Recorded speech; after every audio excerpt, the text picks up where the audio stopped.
కీర్తనలు 40వ అధ్యాయం, page number 472.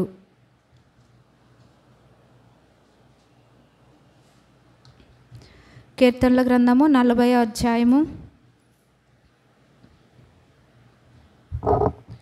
6వ వచనం అందరం కలిసి చదువుకుందాం. కీర్తనలు 40వ అధ్యాయము 6వ వచనం. బలులనైనను నైవేద్యములనైనను నీవు కోరుటలేదు, నీవు నాకు చెవులు నిర్మించి ఉన్నావు. దాన బల్లనైనను పాప పరిహారార్థ బల్లనైనను నీవు తెమ్మనలేదు. మరి ఒక భాగం చదువుకుందాం. హెబ్రీయులకు రాసిన పత్రిక 10వ అధ్యాయము, హెబ్రీయులకు రాసిన పత్రిక 10వ అధ్యాయము, పేజ్ నెంబర్ 205.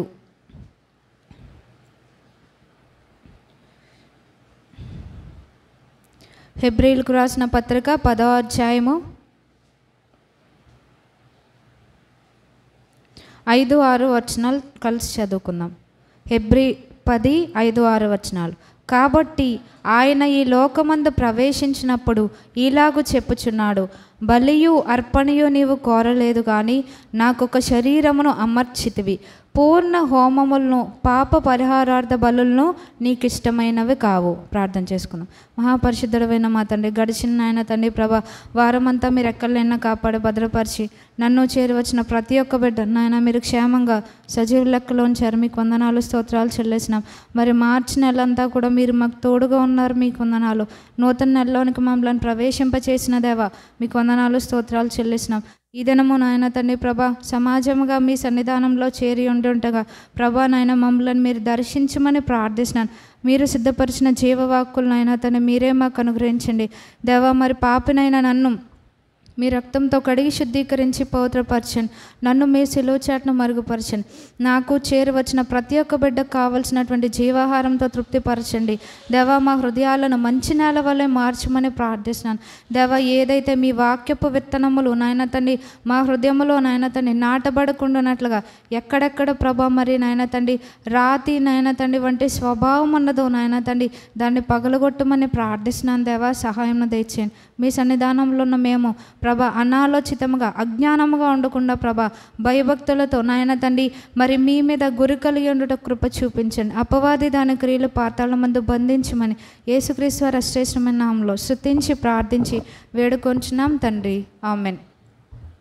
ఈ దినం మనం కీర్తనలు 40వ అధ్యాయము 6వ వచనం, అలాగే హెబ్రీయులకు రాసిన పత్రిక 10వ అధ్యాయము మనం చదువుకున్నాం. ఇందులో ప్రాముఖ్యంగా ఈ దినం మనం ధ్యానించేది ఏంటి అంటే, మనం ఏ విధంగా ఉంటే దేవుడు మనల్ని అంగీకరిస్తారు, మనలను మన అర్పణను అంగీకరిస్తారనేది, లేకపోతే మన ఆరాధనను అంగీకరిస్తారనేది ఈ దినం మనం ధ్యానిస్తాం. ఇక 40వ అధ్యాయం మొదటిగా మనం చదువుకున్న లేఖన భాగంలో ఏంటంటే కీర్తనలు 40వ అధ్యాయం. ఇది ఎవరు రాశారు అంటే పైన మనకుంది ప్రధాన గాయకునికి దావీదు కీర్తన అని ఉంది. ఇక్కడ దావీదు గారు చెప్పే మాట ఏంటంటే 6వ వచనంలో బలులనైనను నైవేద్యంలోనైనను నీవు కోరుటలేదు అని ఉంది. లాస్ట్ వీక్ మనం చెప్పుకున్నాం బలిపీఠం గురించి. ఆరాధన వర్తమానంలో మనం విన్నప్పుడు దావీదు గారు ఎప్పుడైతే జనసంఖ్య చేశారో అప్పుడు ఏమైందంటే దేవుని ఉగ్రత ఇశ్రాయేలు ప్రజల మీదకి వచ్చినట్టుగా మనం చూసాం. అప్పుడు దేవుడు ప్రవక్తను పంపించి దావీదు గారికి కొన్ని ఆప్షన్స్ ఇస్తారనమాట. ఆ ఆప్షన్స్లో దావీదు గారు ఎంచుకున్నది ఏంటి అంటే, నేను మనుషుల చేతిలో పడకుండా దేవుని చేతిలోనే పడతాను అనే ఆప్షన్ ఆయన ఎంచుకుంటారనమాట. ఎప్పుడైతే ఆయన ఆ ప్రవక్తకి చెప్తారో అప్పుడు తెగులు స్టార్ట్ అవుతుంది అనమాట. ఇశ్రాయేల్లో అనేక మంది కూలిపోయాక అక్కడ దావీదు గారు ఏం చేస్తారంటే వర్ణాను కళ్ళమ్మ దగ్గర దేవుని దూత ఖడ్గం పట్టుకొని నిలవబడినట్టుగా చూస్తాం. ఆ ప్లేస్లో దావీదు గారు ఏం చేస్తారంటే దహన బలులు అర్పిస్తారు. అప్పుడు ప్రభువారు ఆయన్ని అంగీకరించారనమాట.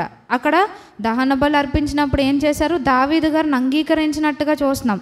కానీ ఇక్కడ దావీదు గారు స్వయాన అదే దావీదు గారు ఏం చెప్తున్నారంటే బలులనైనను నైవేద్యములనైనను నీవు కోరుటలేదు అని అంటున్నారు. అంటే అంతకంటే ప్రాముఖ్యమైనది నువ్వు ఒకటి కోరుకుంటున్నావు అనేది దాన్ని నెక్స్ట్ ఒక విషయం చెప్తున్నారు. ఏంటి అంటే ఇదే 6వ వచనంలో నెక్స్ట్ లైన్, నీవు నాకు చెవులు నిర్మించి ఉన్నావు అని అంటున్నారు. చెవులు అంటే వినటానికి ఇక్కడ సాదృశ్యంగా ఉందన్నమాట. అంటే ఆయన ఏం కోరుకుంటున్నారు మనకు అందరికీ తెలుసు. మొదటి సమూయేలు 15:22 చిన్నప్పటి నుంచి మనం వినే వాక్యం, కంటతా పట్టిన వాక్యం ఏమంటున్నారు అక్కడ? మొదటి సమూయేలు 15:22 మాట వినుట శ్రేష్టం అంటున్నారు. అదొకసారి మనం చదువుకుంటే ఇది మన జీవితకాలం అంతా కూడా మనం జ్ఞాపకం ఉంచుకోవాల్సిన వచనం. మొదటి సమూయేలు 15:22 అందుకు సమూయేలు తాను సెలవిచ్చిన ఆజ్ఞను ఒకడు గైకొనుట వలన యెహోవా సంతోషించినట్లు ఒకడు దహన బలులను అర్పించుట వలన ఆయన సంతోషించిన ఆలోచించము. బలులు అర్పించడం కంటే ఆజ్ఞను గైకొనుటయు పొట్టేళ్ల కృవ అర్పించడం కంటే మాట వినుటయు శ్రేష్టము. ఇక్కడ ఏం చెప్తున్నారు? మాట వినుట శ్రేష్టము, బలులు అర్పించడం కంటే ఆజ్ఞను గైకొంట శ్రేష్టం అంటున్నారు. దావీదు గారు అంతకుముందే ఏం చేస్తారంటే మందసాన్ని దావీదు నగరంలోనికి తీసుకురావాలనుకున్నప్పుడు ఒక్కొక్క అడుగుకి ఒక్కొక్క జంతువుని అర్పించినట్టుగా చూస్తున్నాం. అంటే అంత విస్తారమైన దహన బలులు అర్పించిన వ్యక్తి చెప్పింది ఏంటి అంటే, దహన బళ్ళు నువ్వు కోరుకోవట్లేదు, నువ్వు నాకు చెవులు ఇచ్చావు అంటున్నారు. ఎందుకు ఇచ్చారు చెవులు? అసలు చెవుల వల్ల ఉపయోగం ఏంటి? వినాలి, కానీ మనం చేయందే అదనమాట. అందుకని ఇక్కడ సమూయేలు ప్రవక్త ద్వారా కూడా దేవుడు మరి ఒకసారి చెప్పేది ఏంటి అంటే, ఎన్ని అర్పించిన అంటే పాత నిబంధన కాలంలో అయితే బలులు అర్పించారు. ఇప్పుడు కూడా ఏంటంటే మనం దేవుని కొరకు ఎంత ప్రయాసపడినా ఎంత పని చేసినా మాట వినకుండా మనం ఏం చేసినా అదంతా వ్యర్థమే అని అంటున్నారు. మనం దీన్ని ఒకసారి ఆలోచిస్తే కనుక శాస్త్రులు పరిసయ్యుల గురించి మనకు తెలుసు. వాళ్ళు ఏం చేసేవారు?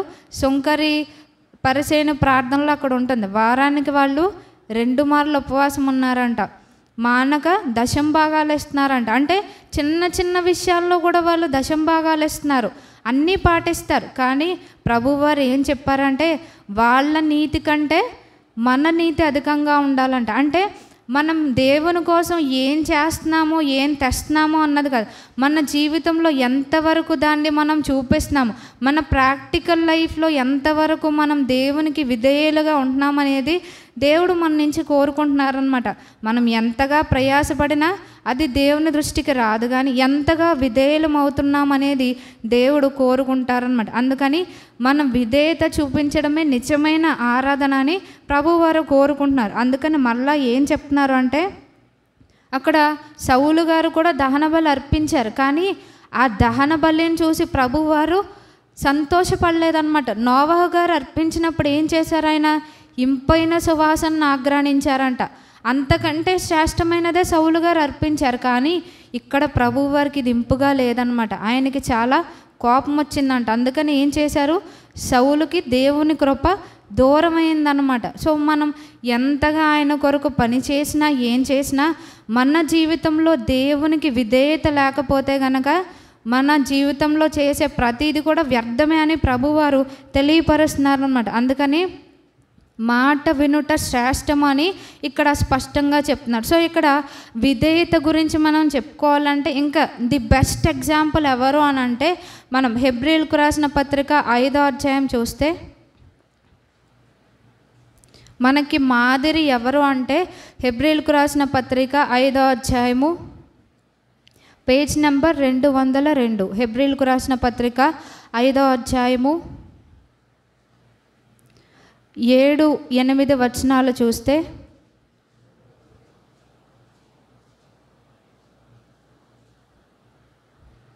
హెబ్రీయులకు రాసిన పత్రిక 5వ అధ్యాయము 7-8 వచనాలు. శరీరధారి అయ్యున్న దినములలో మహారోదనముతోనూ కన్నీళ్లతోనూ తన్ను మరణము నుండి రక్షింపగల వానికి ప్రార్థనలను యాచనలను సమర్పించి భయభక్తులు కలిగి ఉన్నందున ఆయన అంగీకరింపబడెను.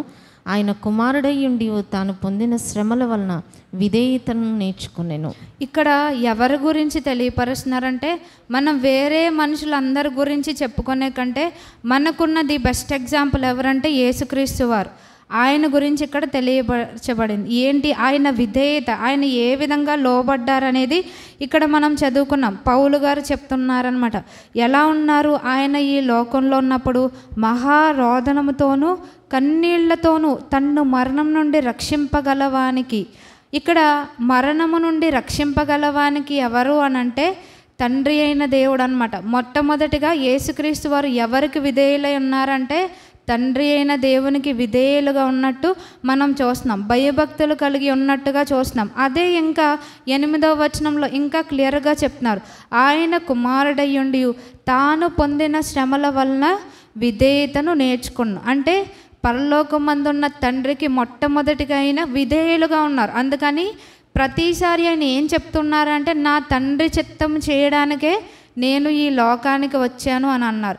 ఎన్నిసార్లు ప్రభువారు తండ్రి చిత్తం నెరవేర్చారు అంటే ఆయన ఈ లోకంలో పుట్టినది మొదలుకొని శిలువ మీద ఆయన ప్రాణం అర్పించే వరకు కూడా తండ్రికి లోబడుతూనే ఉన్నారనమాట. అక్కడ గెత్సెమనే తోటలో ప్రార్థన చేశారు, ఏమని?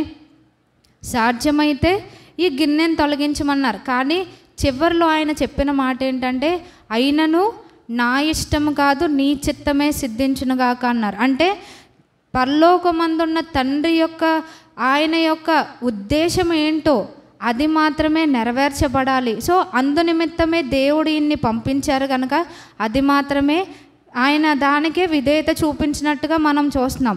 అలాగే రెండవదిగా ఈయన ఇంకా ఎవరికి విధేయత చూపించారంటే లూకా సువార్త 2వ అధ్యాయము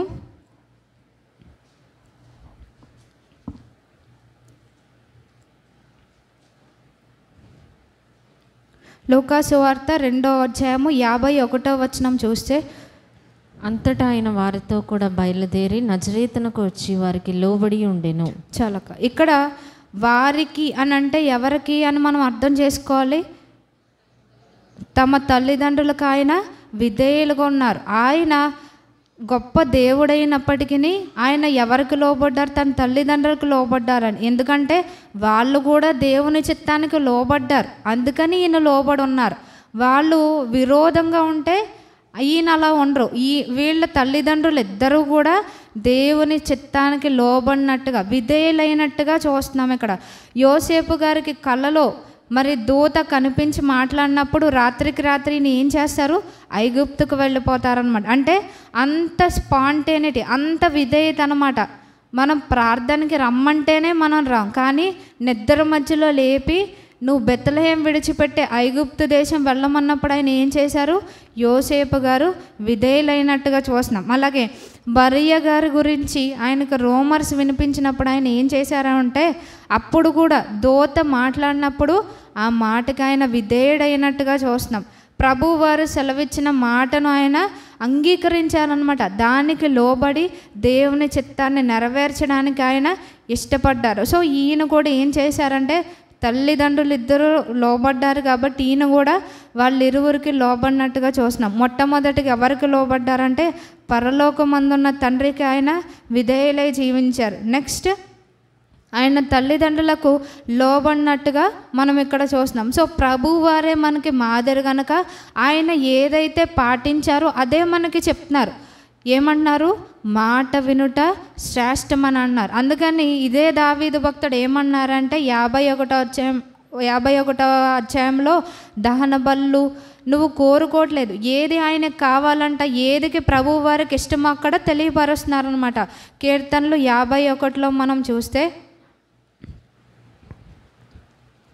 కీర్తనలు 51:16 వచనం, నీవు బలిని కోరువాడవు కావు, కోరిన ఎడల నేను అర్పించుదును, దహన బలి నీకు ఇష్టమైనది కాదు. 17వ వచనం, విరిగిన మనస్సే దేవునికి ఇష్టమైన బలులు, దేవా విరిగి నలిగిన హృదయంను నీవు అలక్ష్యము చేయవు. సో దేవునికి ఏది ఇష్టం కాదు అన్నది పైన చెప్పి ఏది ఇష్టమో కింద చెప్తున్నారనమాట. ఏది ప్రభు వారికి ఇష్టమంట?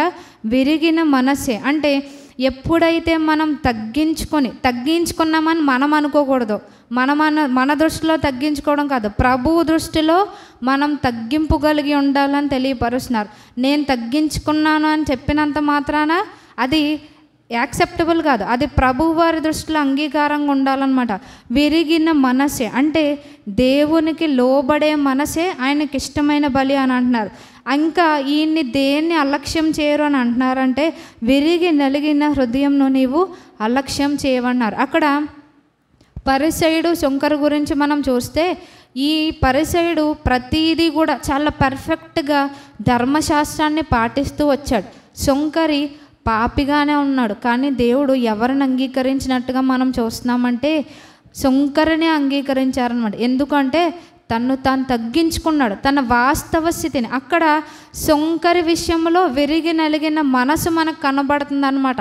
తను ఏం చేశాడు, ఆకాశం తట్టు కన్నులెత్తుటకు కూడా అతనికి ధైర్యం చాలలేదంట. అతను అన్న మాట ఏంటి అంటే, దేవా పాపినైనా నన్ను కరుణించమన్నాడు. ఎప్పుడైతే అది విరిగి నలిగిన హృదయం అంటే మన వాస్తవ స్థితిని మనం ఒప్పుకుంటామో, పలానా విషయంలో నేను తప్పిపోతున్నాను ప్రభా, ఈ విషయంలో నేను బలహీనరాలుగా ఉన్నాను, లేకపోతే బలహీనుడిగా ఉన్నాను, ఇది నా జీవితంలో నేను జయించలేనిదిగా ఉంది అని ఎప్పుడైతే మన వాస్తవ స్థితిని మనం ఒప్పుకుంటామో అది విరిగి నలిగిన హృదయం అనమాట. సో దేవుడు దాన్ని యాక్సెప్ట్ చేస్తారంట. అంటే ఎప్పుడైతే మన వాస్తవ స్థితిని మనం ఒప్పుకుంటామో, మనుషుల దగ్గర మనం నటిస్తూనే ఉంటాం, కానీ దేవుని దగ్గరకు వచ్చినప్పుడు మనం ఆ నటన్ని కొనసాగించకుండా దాన్ని విడిచిపెట్టాలని ప్రభువు వారు కోరుకున్నారు. సో ఆరాధించడానికి వచ్చిన మనలో ఏముండాలని కోరుకుంటున్నారంటే విరిగి నలిగిన హృదయం ఉండాలని ప్రభువారు కోరుకుంటున్నారు. అది ఎప్పుడు వస్తుందంటే ఎప్పుడైతే ప్రభువారికి మనం విధేయత చూపిస్తామో, మనకి దేవుని వాక్యం వెల్లడి అయినప్పుడు నిజమే ఈ స్థితి నాలో ఉన్నది, పలానా ఏరియాలో నేను కరెక్ట్గా లేను అని మనం అనుకున్నప్పుడు, ఎప్పుడైతే మనం మొదటగా విధేయత చూపిస్తామో నెక్స్ట్ స్టెప్ ఏంటంటే విరిగి నలిగిన హృదయం అనమాట. అంటే ఎక్కడి నుంచి వెళ్ళది ఎక్కడ పని చేయాలంటే ముందు ఎక్కడికి రావాలన్నమాట. అంటే మనం ఎక్కడి వరకు కూడా దాన్ని రానివ్వమన్నమాట. మనం ఏం చేస్తాం, మన హృదయాన్ని కఠినపరుచుకుంటూ ఉంటాం, వినటానికి మనం ఇష్టపడము అనమాట. కానీ ప్రభువారు ఏమంటున్నారంటే మొట్టమొదటిగా మన జీవితంలో విధేయత చూపించాలంట. మనకు అందరికీ తెలుసు అబ్రహాము గారు కూడా బలులు అర్పించారు. మనం చూస్తే 12వ అధ్యాయంలో అబ్రహాం గారిని దేవుడు పిలుస్తాడనమాట. అక్కడ ఆయన చేసింది ఏంటి అంటే, పిలిచిన తర్వాత మనం ఒకసారి చూస్తే ఆదికాండము 12వ అధ్యాయము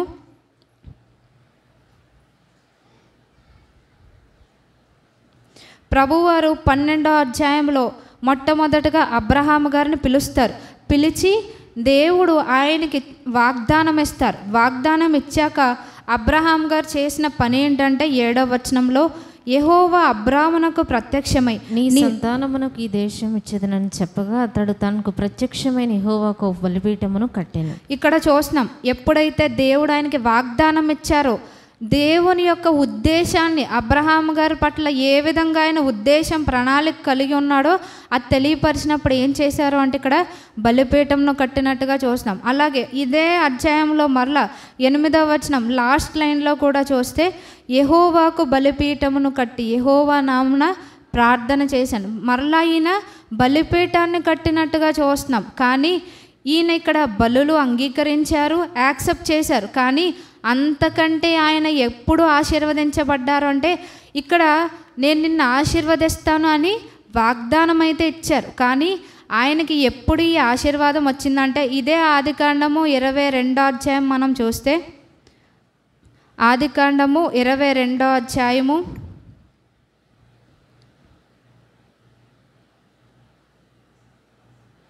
ఆదికాండము 22వ అధ్యాయము ఇక్కడ ప్రభువారు అబ్రహాము గారిని పరిశోధించారనమాట. ఏమన్నారు, ఒక్కగానొక్క కొడుకుని ఇవ్వగా ఇచ్చారు. ఇచ్చి ఆయన ఏం చేశారు, మరలా నా కొరకు అర్పించమని అన్నారు. కానీ అబ్రహాం గారు అయితే ఏది కూడా ఆయన ఆలోచించలేదు, శారా గారితో సంప్రదించలేదు, ఇస్సాక్ గారితో కూడా ఒక మాట చెప్పలేదు. అంటే దీన్ని బట్టి చూస్తే అబ్రహాం గారు ఎవరిని ఎక్కువగా ప్రేమించినట్టు, దేవుణ్ణి ఎక్కువగా ప్రేమించినట్టు. అంటే లేక పుట్టిన కొడుకుని ప్రేమించలేదు, ఆయన కొడుకునిచ్చిన దేవుని ప్రేమించినట్టుగా చూస్తాం. అదే నిజమైన ఆరాధన అన్నమాట. అంటే మన జీవితంలో దేవుడు మనకిచ్చిన వాటిని, వస్తువులను లేకపోతే మన కుటుంబ సభ్యులను దేన్నో మనం ప్రేమిస్తాం. కానీ దేన్ని మనం ప్రేమించాలి అని తెలియపరుస్తున్నారంటే వీటినన్నిటినీ మనకు అనుగ్రహించిన దేవుణ్ణి మనం ప్రేమించాలంట. ఆయనకి ప్రథమ స్థానం ఇవ్వాలి అని తెలియపరుస్తున్నారు. కానీ మన జీవితంలో ప్రభు వారిది ఎప్పుడూ లాస్టే ఉంటుందన్నమాట. ఆయనకి లాస్ట్ ప్లేస్ ఇస్తాం. కాదు అని మనం ఎంత అనుకున్నా ప్రతి విషయంలో కూడా మనం ఆయనకి ఏం చేస్తాం, లాస్ట్ ప్లేస్ ఇస్తాం అన్నమాట. కానీ అబ్రహాం గారి జీవితం నుంచి మనం నేర్చుకోవాల్సింది ఏంటంటే ఆయన్నే మొదటిగా ప్రేమించాలి, ఆయనకే మొదటి స్థానం. మన జీవితంలో ఫస్ట్ అండ్ ది బెస్ట్ అన్నమాట. మనం దేవునికి ఇవ్వాలి అని అబ్రహాము గారి జీవితం నుంచి మనం నేర్చుకున్నాం. ఇక్కడ ఎప్పుడైతే అబ్రహాము గారిని దేవుడు పరిశోధించారో ఇక్కడ ప్రభువారు తెలియపరిచే మాట ఏంటంటే 22వ అధ్యాయంలో ఇక్కడ చూస్తే 12వ వచనం, అప్పుడు ఆయన, ఆ చిన్నవాని మీద చెయ్యి వేయకము, అతన్ని ఏమీ చేయకము, నీకు ఒక్కడై ఉన్న నీ కుమారుని నాకియ్య వెనుతీయలేదు గనుక నీవు దేవునికి భయపడువాడవని ఇందువలన నాకు కనబడుచున్నదన్న. ఎప్పుడైతే ఆయన విధేయత చూపించారో అప్పుడు నిజంగా ఆయన దేవునికి భయపడుతున్నారా లేదా, దేవునికి ఆయన జీవితంలో మొట్టమొదటి స్థానం ఇస్తున్నారా లేదా అనేది అర్థమైందనమాట. అంటే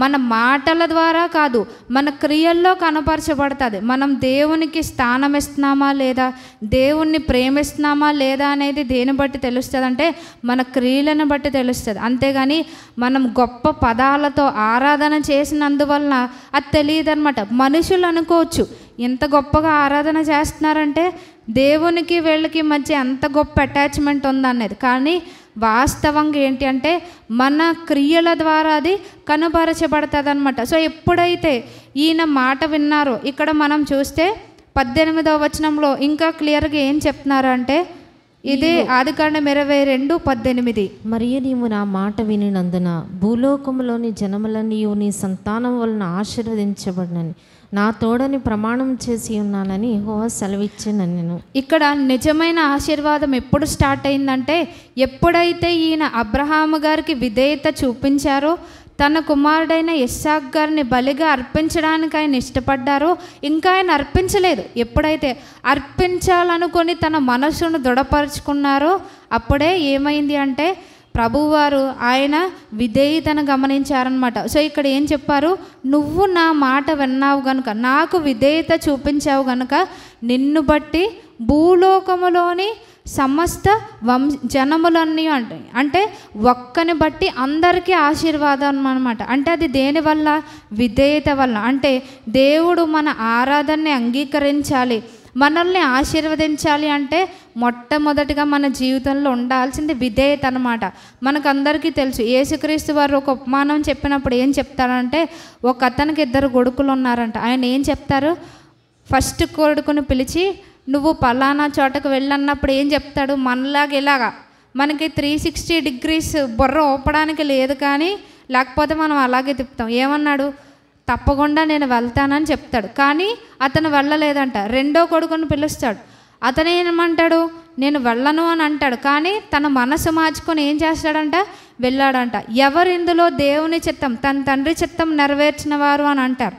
ఎవరు నెరవేర్చారు, ముందు కాదని చెప్పినా ఎవరైతే మరలా మనసు మార్చుకొని వెళ్ళారో వాళ్ళు తండ్రి చిత్తాన్ని నెరవేర్చిన వారు. సో మనం కూడా అంతే, మనం తలోపడంలో లేదు, వస్తాను చేస్తాను అన్న దానిలో లేదు, కానీ మన క్రియల్లో కనుపరచాలి. అది మన యాక్షన్స్లో ఉండాలని ప్రభువారు తెలియపరుస్తున్నారనమాట. మన జీవితంలో ఆ విధేయత రిఫ్లెక్ట్ అవ్వాలని ప్రభువారు కోరుకున్నారు. సో అబ్రహాము గారు వదిలి వచ్చేశారు, కానీ అంతకంటే గొప్ప పని ఏం చేశారు అంటే ఆయన ప్రేమించే కుమారుడైన ఇస్సాకును బలిగా అర్పించారంట. అందుకని ఇక్కడ అర్పించలేదు అని మనం అనుకోవడానికి లేదు. అందుకని హెబ్రీ పత్రికలో కూడా క్లారిటీ ఇచ్చారనమాట. 11వ అధ్యాయంలో మనం చూస్తే విశ్వాస వీరుల జాబితాలో ఏముందంటే, విశ్వాసంను బట్టి అబ్రహాము ఇస్సాకును బలిగా అర్పించెను అని. అంటే అక్కడ అర్పించినట్టుగానే ప్రభువారు దాన్ని కన్సిడర్ చేశారనమాట. మన జీవితంలో కూడా ఎప్పుడైతే విధేయత చూపిస్తామో 100%, అప్పుడు ప్రభువారు మనల్ని అంగీకరించేవారుగా ఉంటారు. మన ఆరాధన ఆయన దృష్టికి అంగీకారంగా ఉంటుంది. మనం ఇక్కడ ఏమీ మాట్లాడాలక్కర్లేదు దేవుని సన్నిధిలో. అందుకని ఏమంటారంటే, దేవా సియోన్లో మౌనముగా ఉండుట నీకు స్తుతి చెల్లించాను. అంటే ఎప్పుడైతే విధేయత, విరిగి నలిగిన హృదయం మనం కలిగి ఉంటామో అప్పుడే మనం దేవుని దృష్టికి అంగీకారయుక్తంగా ఉంటామని ప్రభువారు తెలియపరుస్తున్నారనమాట. మనం ఇదే దహన బలుల గురించి మనం ఇంకా క్లారిటీగా మనం చూసుకుంటే ఇర్మియా గ్రంథము 7వ అధ్యాయము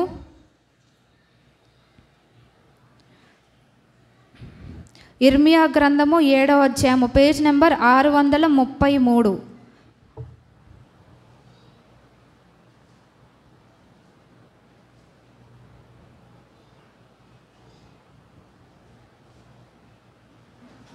ఇర్మియా గ్రంథము 7వ అధ్యాయము 22-23 వచనాలు చూస్తే, నేను ఐగుప్తు దేశంలో నుండి మీ పితరులను రప్పించిన దినమున దహన బలులను గూర్చి గాని బలులను గూర్చి గాని నేను వారితో చెప్పలేదు.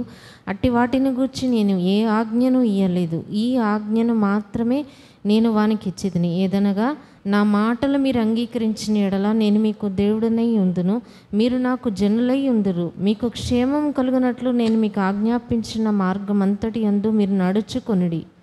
అయితే వారు వినకపోయిరి, చెవి యొక్కకుండిరి.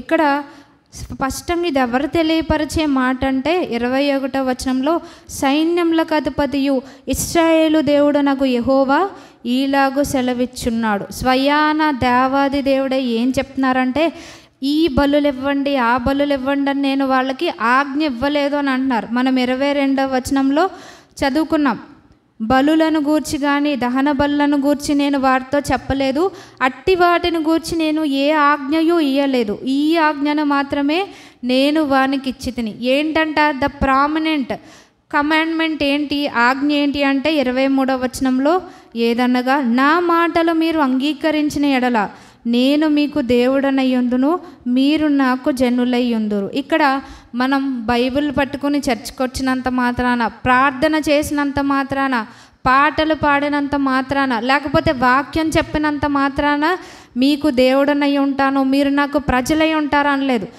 ఎప్పుడు మనకి దేవుడుగా ఉంటారంట, ఎప్పుడైతే మనం దేవుని మాటలు అంగీకరిస్తామో అప్పుడు ఆయన మనకి దేవుడుగా ఉంటారంట. ఇంకేమన్నారు, మీకు క్షేమము కలుగునట్లు నేను మీకు ఆజ్ఞాపించున్న మార్గం అంతటి యందు మీరు నడుచుకొనిరి. సో ఇక్కడ విధేయత చూపించాలి. సో మీరు విధేయత చూపించాలన్న ఆజ్ఞ తప్ప నేను ఏది ఇవ్వలేదు అని అంటున్నారు. సో మనకి ఇదే కష్టంగా ఉంటుందన్నమాట. మనం విధేయత చూపించకుండా ఏది చేసినా వ్యర్థము అని మనం ఎన్నోసార్లు చెప్పుకుంటూ ఉన్నాం. అయినా సరే మనం ఏం చేస్తున్నామంటే మన హృదయాన్ని కఠినపరుచుకుంటూ ఉన్నాం. మనకి ఇందాక చెప్పుకున్నాం, బలులు అర్పించినప్పుడు దేవుడు అబ్రహాము గారిని అంగీకరించారు, అలాగే హేబెల్ గారిని అర్పించినట్టుగా చూస్తున్నాం. అలాగే ఇంకొక ఎగ్జాంపుల్ ఎవరు అంటే సొలొమోను గారు ఎన్ని బలులు అర్పించారు, అక్కడ మనకి స్పెసిఫిక్గా ఒక కౌంట్ ఉంటుందన్నమాట. 1000 దహన బలులు అర్పించారంట సొలొమోను గారు. కానీ సొలొమోను గారు అర్పించినప్పుడు ఆయన హృదయం దేవునికి అనుకూలంగానే ఉంది కాబట్టి దేవుడు అంగీకరించారు. కానీ రాను ఆయన ఏం చేశారు అంటే, ఆయన హృదయం ఏ విధంగా మారిపోయిందంటే, ఇర్మియా గ్రంథంలో ప్రభువారు ఏం చెప్పారు, ఆజ్ఞలు దహన బలుల గురించి నేను ఆజ్ఞ ఇవ్వలేదు, కేవలం నా మాట వినండి అని నేను తెలియపరిచాను. అదే ఆరాధన అని ప్రభువారు తెలియపరుస్తున్నారు. కానీ సొలొమోను గారు, దావీదు గారేమో దేవుని చేత అంగీకరించబడ్డాడు, హృదయానుసారుడైన మనుషుడని ఆయన అనిపించుకున్నారు. కానీ ఇక్కడ మనం సొలొమోను గారి గురించి చూస్తే 1 రాజులు 5వ అధ్యాయంలో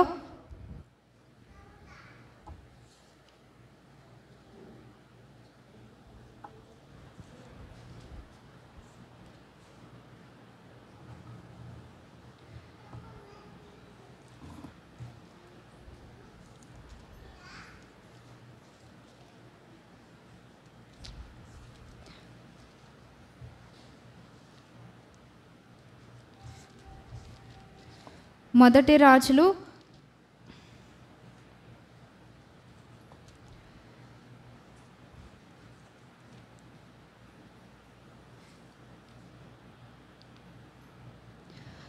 సొలొమోను గురించి రాయబడింది ఏంటి అంటే, ఒక అధ్యాయంలో 11వ అధ్యాయం, మొదటి రాజులు 11వ అధ్యాయము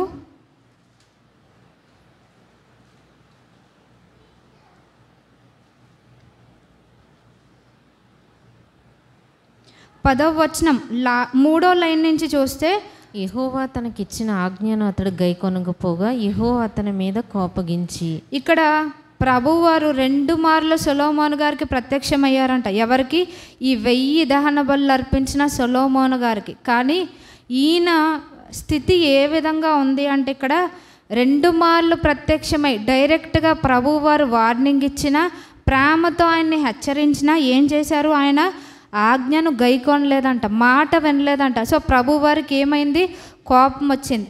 దావీదు గారు గొప్ప భక్తుడు, కానీ ఇశ్రాయేలు రాజ్యం చీలిపోవడానికి కారణం ఎవరంటే దావీదు గారి కొడుకైన సొలొమోను గారే అనమాట. అంటే ఆయనకి బోల్డ్ అంత జ్ఞానం ఉంది, కానీ ఎందుకంటే జ్ఞానం ఆయన జీవితానికి అప్లై చేసుకోలేదు. ఆయన ఏ స్త్రీలు 2 బిడ్డలను తీసుకొచ్చి అక్కడ న్యాయం తీర్చమన్నప్పుడు అక్కడ ఆయన న్యాయం తీర్చాడు చాలా తెలివిగా. ఎన్నో చేశారు. శాపదేశపురాన్ని అడిగిన ప్రశ్నలన్నిటికీ కూడా జవాబులు చెప్పారు. కానీ దేవుడిచ్చిన జ్ఞానాన్ని తన జీవితానికి తను అప్లై చేసుకోలేదన్నమాట. అక్కడ తను వినలేదు. వినకపోవడం వల్ల ఏమైంది? ఇక్కడ 11వ వచనంలో చూస్తే సెలవిచ్చినదేమనగా, నేను నీతో చేసిన నా నిబంధనను కట్టడలను నీవు ఆచరింపకపోవట నేను కనుగొంచున్నాను కనుక ఈ రాజ్యము నీకుండకుండా నిశ్చయముగా తీసివేసి నీ దాసునికి ఇచ్చేదను. సో ఈయన యొక్క అవిధేయత కాస్ట్ ఎంత అంటే రాజ్యాన్ని విడగొట్టే అంతగా అయిందనమాట. అంటే ఆయన అవిధేయత ఇశ్రాయేలు రాజ్యం 2గా చీలిపోవడానికి కారణమయ్యింది. అంటే ఒక్కని విధేయత వల్ల భూలోకంలోని సమస్త జనములన్నీ కూడా ఆశీర్వదించబడ్డాయి. ఒక్కని అవిధేయత వల్ల ఒక రాజ్యము 2గా చీలిపోయినట్టుగా చూస్తున్నాం. అంటే దీన్ని బట్టి మనం ఏం నేర్చుకోవాలంటే, మనం విధేయత చూపిస్తే మన ఇంటి వారందరికీ కూడా ఆశీర్వాదం కలుగుతుంది. ఒకవేళ మనం అవిధేయులుగా ఉంటే, అంటే సత్యాన్ని ఎరిగిన మనమే అవిధేయులుగా ఉంటే కనుక దీన్ని బట్టి ఏంటి అంటే కుటుంబం అంతటికి కూడా దేవుని ఉగ్రత వచ్చే అవకాశం ఉంది అని ఈ 2 ఎగ్జాంపుల్స్ అనమాట. అబ్రహాము గారి విధేయత ఆశీర్వాదానికి కారణమైంది. సొలొమోను గారి అవిధేయత రాజ్యం చీలిపోవడానికి, దాసుడే తిరగబడటానికి కారణమైనట్టుగా చూస్తున్నాం అనమాట. సో 2 బళ్ళు అర్పించిన వారే, దేవుడు 2 బళ్ళు అంగీకరించారు. కానీ ఇద్దరికి తేడా ఏంటంటే విధేయత చూపించడంలో ఇద్దరి యొక్క భక్తి తెలిసిందనమాట. అంటే మన భక్తి దేనిలో కనబడుతుంది అంటే, మనం ఎన్ని గంటలు మోకాళ్ళేసి ప్రార్థన చేసాం, ఎన్ని 100 సార్లు బైబిల్ చదివామన్న దాంట్లో తెలియదు. లేకపోతే మనం ఎంత అర్పణ దేవునికి ఇస్తున్నాము అన్న దానిలో తెలియదు. కానీ ఎంతగా మనం దేవునికి విధేయత చూపిస్తున్నాం, అదే మన భక్తికి కొలమానం అన్నమాట. ఈ యొక్క డివోషన్కి, మన భక్తికి స్టాండర్డ్ దేని బట్టి అంటే మన విధేయతను బట్టి, మనం ఎంతగా విధేయత చూపిస్తాము అనే దాన్ని బట్టి అది ఆధారపడి ఉంటుందన్నమాట. సో ఈ వారం అంతట్లో మనం ఏ విషయాల్లో దేవునికి అవిధేయత చూపించామో అది మనం సరి చేసుకోవాలని ప్రభువారు కోరుకుంటున్నారనమాట. మనం ఎప్పుడూ చదువుకునే లేఖన భాగంలో ఏంటి అంటే, రోమీయులకు రాసిన పత్రిక 12వ అధ్యాయం, ఏది నిజమైన ఆరాధన అని ప్రభువారు తెలియపరుస్తున్నారంటే, రోమీయులకు రాసిన పత్రిక 12వ అధ్యాయము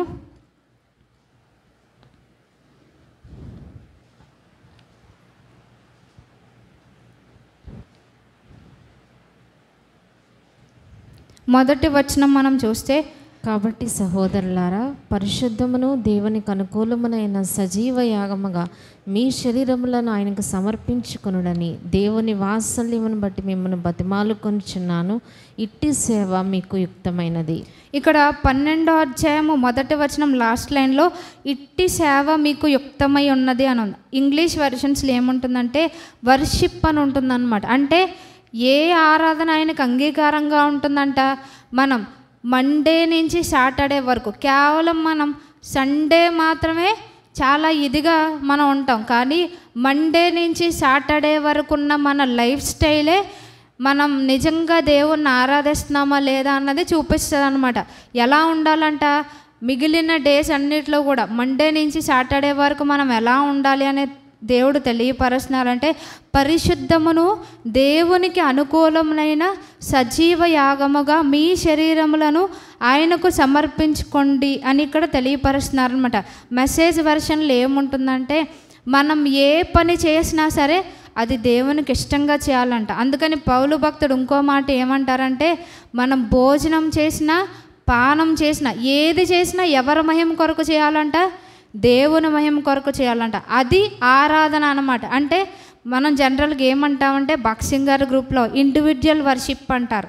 మనం ట్రెడిషన్ని ఫాలో అవ్వడం కాదు, కానీ ప్రభువారు పెట్టిన ఆజ్ఞను మనం గైకుంటే అది ట్రూ వర్షిప్ అనమాట. ట్రెడిషన్ని ఫాలో అవడం ట్రూ వర్షిప్ కాదు. దేవుడిచ్చిన కట్టడలు, విధులు, ఆజ్ఞలు గైకోవడం, పరిశుద్ధముగా జీవించడం అనేది ఆరాధన క్రిందకు వస్తుంది అనమాట. అదే ఇక్కడ తెలియపరుస్తున్నారు. ఇలా ఉంటే ఇట్టి సేవ మీకు యుక్తమైనది. అంటే ఇట్టి ఆరాధన, మనం మాట్లాడక్కర్లేదు, మనం ఏమీ చేయక్కర్లేదు. వారమంతా మనం దేవునికి అనుకూలంగా జీవించినప్పుడు, మన ఆలోచనలు ఆయన చిత్తంతో ఏకీభవించినప్పుడు, జనరల్గా మన ఆలోచనలు ఎలా ఉంటాయి, ప్రభువారి చిత్తం ఒకలాగా ఉంటుంది, మన ఆలోచన అందుకు పూర్తి విరుద్ధంగా ఉంటుంది. కానీ మన ఆలోచన ఆయనతో ఏకీభవించేదిగా ఉండాలంట. అంటే నాకు వచ్చే ఈ ఆలోచన దేవునికి మహిమకరమేనా అని మనలను మనం ప్రతినిత్యం పరీక్షించుకోవాలన్నమాట. మనం చేసే పని ఇది మనుషులని మనం సంతోషపెట్టడానికి చేస్తున్నామా, దేవుణ్ణి సంతోషపెట్టడానికి చేస్తున్నామా అనేది గ్రహింపు మనలో ఉండాలన్నమాట. మనం ఏం చేస్తామంటే ఎప్పుడు మనుషుల్ని మనం సంతోషపరిచే వారంగా ఉంటాం. కానీ దేవుడు తెలియపరిచేది ఏంటంటే, మీరు విలువ పెట్టి కొనబడ్డారు కనుక మనుషులకి దాసులుగా ఉండొద్దు అని అంటున్నారు. అంటే దేవుడు తన రక్తం ఇచ్చి మనలను కొనుక్కున్నారనమాట. మనలను కొనుక్కున్నారు అనుకునే దానికంటే నన్ను కొనుక్కున్నారని ఎవరికి వాళ్ళు అనుకోవాలన్నమాట. ఎప్పుడు ఆ గ్రహింపు మనకు ఉండాలి. నేను దేని చేత కొనబడ్డాను? వెండి, వెలగల రాళ్ళు, బంగారం అంటే క్షయ వస్తువుల చేత దేవుడు నన్ను కొనలేదు, కానీ ఆయన స్వరక్తం ఇచ్చి నన్ను సంపాదించుకున్నాడనే గ్రహింపు మనకు ఉండాలన్నమాట. సో ఏం చెప్తున్నారంటే, నా రక్తం ఇచ్చి నిన్ను కొనుక్కున్నాను కాబట్టి మనుషులకి దాసులుగా ఉండొద్దు, నాకు విధేయులుగా ఉండండి అని ప్రభువారు తెలియపరుస్తున్నారు. సో మన జీవితంలో మనం ప్రతి నిత్యము కూడా మనకు వచ్చే ఆలోచన ఏంటి, మనకి ఎదుటి వారితో ఉన్న సంబంధాల్లోనేంటి, ప్రతి దాంట్లో కూడా ఎప్పుడైతే మనము దేవునికి విధేయులుగా ఉంటామో, ఆయన ఆజ్ఞలు మనం నెరవేరుస్తూ ఉంటామో, అప్పుడే మన ఆరాధన ఆయన దృష్టికి అంగీకారంగా ఉంటుందని ప్రభువారు తెలియపరుస్తున్నారు. మరి ఒకసారి మనం నేర్చుకోవాల్సింది ఏంటంటే, అబ్రహాము గారు మనకి సొలొమోను గారు మన ముందు ఉన్నారు. ఆయన యాక్చువల్గా సొలొమోను గారికి ప్రభువారు పెట్టమన్న పేరేంటో తెలుసా? యెదీద్యా అని పెట్టమన్నారు. యెదీద్యాకు అర్థం ఏంటి అంటే యెహోవాకు ప్రియుడు అని. పేరు మట్టుకే యెహోవాకు ప్రియుడు, కానీ ఆయన జీవితం ఎలా ఉంది? దేవుని మాట వినలేదంట. సో మన జీవితంలో కూడా అబ్రహాము గారు అంత వృద్ధుడైనప్పటికీ ఆయన మాట విన్నారు, ఆయన ప్రేమించే దాన్ని దేవునికి అర్పణగా అర్పించారు. సో ఆయన ఆరాధన అంగీకారంగా ఉంది, ఆయన ద్వారా ప్రతి ఒక్కరు ఆశీర్వదించబడ్డారు. మనం సొలొమోను గారిని తీసుకుంటే యెహోవాకు ప్రియుడే, కానీ ఆయన అవిధేయత చూపించాడు. ఆయన వలన ఏమైందంటే ఇశ్రాయేలు జనాంగము రెండుగా డివైడ్ అయిపోయిందనమాట. అందువల్లనే ఇశ్రాయేలు వారు పాపం చేయడానికి మిగిలిన చెడ్డ రాజులు ఎందుకు వచ్చారంటే కారణం సొలొమోను గారి అవిధేయతే అనమాట. ఆయన విధేయుడుగా ఉంటే రెండుగా విడిపోదు, చెడ్డ రాజులు ఏలేవారు కాదనమాట. సో మన యొక్క విధేయత ఏ విధంగా ఉంటుంది, ఈ దినం మనలను మనం పరీక్షించుకోవాలన్నమాట. మనం దేవుణ్ణి అడగాల్సింది ఏంటి అంటే, ప్రభా నేను ఎన్నో విషయాల్లో అవిధేయరాలుగా ఉన్నాను, ఈ విషయంలో సరి చేసుకోవడానికి నాకు కృప చూపించండి అని మనం అడిగినప్పుడే మన ఆరాధన దేవుని దృష్టికి అంగీకారంగా ఉంటుంది. సో మన ఆరాధన అంగీకారయుక్తంగా ఉండినట్లు దేవుడు మనకి విధేయత అనుగ్రహించునుగాక.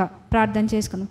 మహాపరిశుద్ధుడైన మా తండ్రి, ఈ దినం నాయన మీరు మాకు ఇచ్చినటువంటి నాయన తండ్రి మీ యొక్క మాటలను బట్టి మీకు వందనాలు స్తోత్రాలు చెల్లిస్తున్నాం ప్రభా. మరి నా మట్టుకు నా జీవితంలో అనేక విషయాల్లో ఎంతో అవిధేయత ప్రభా, మీ మాట వినని స్వభావం కలిగి ఉండుండగా దయతో క్షమించి మన్నించండి దేవా. మిమ్మల్ని ఆరాధించడానికి ప్రభా మరి చేరి వచ్చిన నేను ఈ దినం దాన్ని సరి చేసుకుంటకు మీ కృపలను దయచేయండి ప్రభా. నా జీవితంలో విధేయత కలిగి ఉండటకు నాకు నేర్పించండి.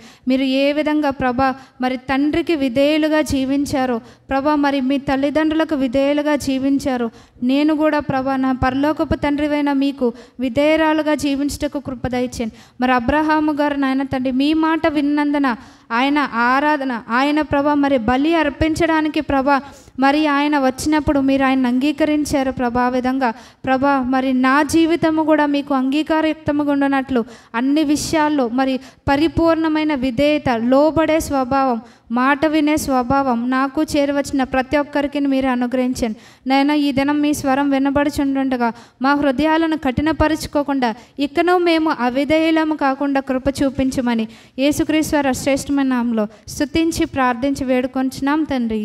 ఆమేన్.